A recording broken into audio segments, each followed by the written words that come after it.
ओडिशार एक प्राचीन सहर में गोटे एमती मंदिर अच्छी जहाँ देखिले मनरे प्रश्न उठे यही से प्रसिद्ध कोणार्क मंदिर नुहे तो किंतु आपण मैंने जानी आश्चर्य एवं संपूर्ण मंदिर पत्थर नुहे काठरे निर्मित एवं एठारु ही आरंभ हुए यह मंदिर रहस्य। ओडिशार इतिहास रे किछि एमिति मंदिर लुचि रही जहाँ देखिले मन भितर एक अकुहा कथा जागी उठे एते पुराना समय यह मंदिर एते सुंदर कारुकार्य केमिति संभव है। गंजाम जिलार बुगुड़ा सहर में एमिति गोटे रहस्यमय स्थान अच्छी जार नाम है बिरंची नारायण सूर्य मंदिर। बुगुड़ा होउछि गंजाम रो गोटे पुरातन सहर। दैनिक जीवन और बजार लोक भिड़ मध्य लुचि रही यही सहर एक अमूल्य ऐतिह्य आउ सेही ऐतिह्यर नाम अटे बिरंची नारायण मंदिर। यही पवित्र मंदिर रे बिरंची नारायण भावे पूजा पाती भगवान सूर्य। ओडिशा रे सूर्य मंदिर संख्या खूब कम आउ सेति मध्यरु एही मंदिरर मूल्य सर्वाधिक। इतिहासकार मानक मत मध्य प्राय 17 शताब्दी रे एही मंदिर निर्मित होइथिला। अनुमान करा जाय जे प्राय 350 रु 400 वर्ष हबो एही मंदिर एमिति ठिया होई अछि किंतु आज मध्य एही मंदिर रे अनेक रहस्य लुचि रही अछि। एही मंदिर को लोक माने द्वितीय कोणार्क बोली मध्य कहंदी कारण कोणार्कर सूर्य मंदिर भली एठारे मध्य सूर्यदेव पूजा पाउछन्ती एवं मंदिरर आकृति देवतांक धारणा कोणार्क मंदिर सहित सीमित अटे किंतु एठारे गोटे बड़ भिन्नता अछि। कोणार्क पत्थर रे तयारी किंतु बुगुडार ही मंदिरर प्राधान्यता काठर कारुकार्य उपरे निर्भर सेथि पई एहाकू लकड़िया कोणार्क मध्य बोली कुहा जाय। एते वर्ष परे मध्य काठ ठीक पूर्व भली सुरक्षित होई रही अछि। एहा निज भितर एक अनंत रहस्य। मंदिर भितरकू जाय भ्रमण करिबा समय रे गोटे जिनिस धीरे धीरे आकर्षण करिनिए। मंदिर को चतुर्पार्श्व रे घेरी रहिथिबा एही पाचेरी एहा कोनोसी साधारण पाचेरी नुहे एहा हेउची चित्रांकन सहाय्य रे लेखा आइथिबा अनंत इतिहास। एही पाचेरी उपरे आज मध्य देखा जाय भगवान श्री रामंकर कथा। एही प्राचीन चित्र को देखि एमिति लागे जेमिति हनुमान और बानर सेना लंका को जिबा पई समुद्र उपरे सेतु बनाउछन्ती। प्राचीन कालर एही चित्र गुड़िका केवल रंग नुहे एहा हेउची भक्ति और कलार एक सुंदर मिश्रण। एही पाचेरी रे देखा जाय भगवान रामंकर 14 वर्षर वनवास। मंदिर परिसर को जाय चतुर्दिग को देखले एमिति लागे जेमिति आज मध्य सेही मुहूर्त रे अटकी जाइछि समय। आउ किछि पाचेरी रे धर्म अधर्मर मुकाबला भी देखा जाइछि जेमिति कि प्राचीन कालर महाभारत समयर युद्ध।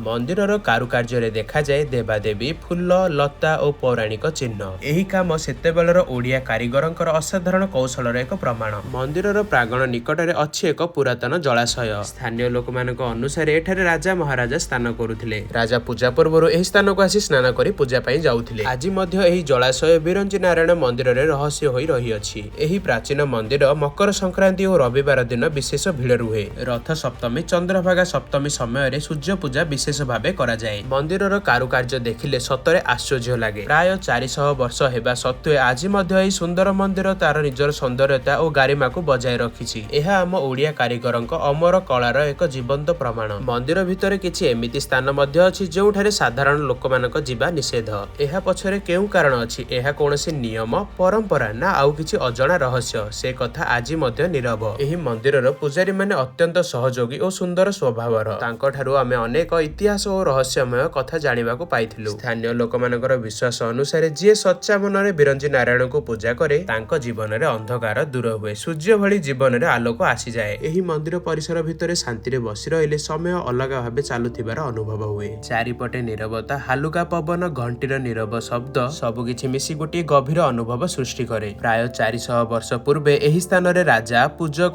कारीगर और साधु दिनकू दिन एही मंदिर सहित जड़ित होई चलुथिले। एही मंदिर संपर्क रे संपूर्ण सब कथा लेखा होई नाही। किछि कथा केवल कुहा जाए लेखा जाए नाही। किछि रहस्य नियम भितरे नीरव होई रही जाए। किए अबा जानि पारे सेही नीरवता ही एही मंदिरर सबुठु बड़ रहस्य। एही सबको देखि मते एभली लागुथाय जेमिति मु कोनोसी मंदिर भितरे नुहे गोटे अन्य समय भितरे घुरी बुलुछि जेउठारे इतिहास कथा कहे कला और संस्कृति श्वास निए एवं नीरवतार शब्द एठारे सबुठारु अधिक। बिरंची नारायणकर एही सुंदर मंदिर केवल देखिबा पई नुहे एठाकू आसी आम ओडिशार कला और संस्कृति जानिबार एक सुवर्ण सुजोग। किछि स्थानर महत्व शब्द रे बुझेबा कष्टकर सेही स्थान को जाई सेही परिवेश को अनुभव करिबा आमर कर्तव्य। तो ये थिला आम बुगुडार द्वितीय कोणार्क बिरंची नारायणकर सूर्य मंदिर।